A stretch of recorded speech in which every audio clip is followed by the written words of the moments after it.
I'm intrigued to know, for instance, how you plan to vote on the Rwanda bill on Tuesday. There's lots of stories in the newspapers about potential rebellions on both left and right of the party.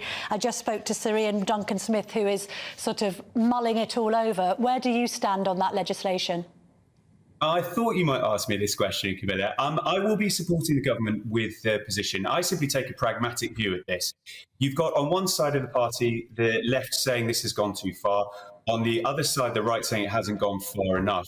And the government lawyers saying this is the right way to deal with it. Now, we're working through a process. To me, what happens if we don't get this in place as a deterrent? Labour don't have a policy, so nothing's going to change. And my constituents want to see illegal immigration stopped. This is our best chance of doing it.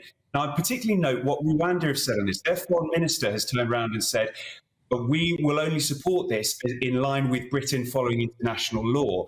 So we've got to remember, if this doesn't go through, then there's going to be a great big hole and the whole scheme falls down. So for me, it's purely a pragmatic decision. I follow the likes of David Davis, who says, yeah, look, that we want to make sure this gets sorted, and this is our best chance of ensuring that, because, God forbid, Labour don't have a plan to deliver it. And when you speak to people on the doorstep, I would imagine that they do express concerns about the boats, but also about the legal migration figure, which hit a record high of 745,000 towards the end of 2022.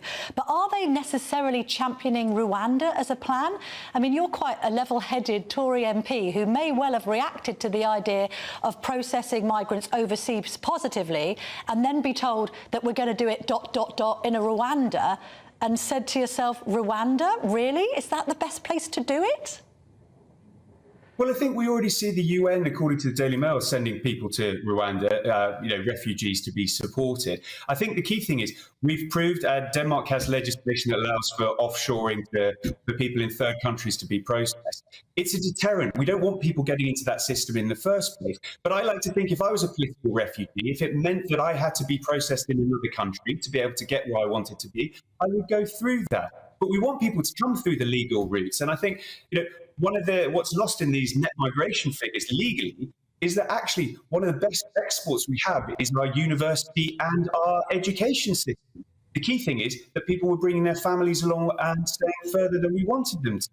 That's a reasonable question. I want to export our university, our education across the world, but I also want to be able to have the services here provided to the public that meet the standards that they expect. And that's the balance we're looking at. It's the sheer numbers of people coming through. So we need to stop illegal migration and then deal with legal migration in a way that is still beneficial to the country, but also it allows us to export across the world as well.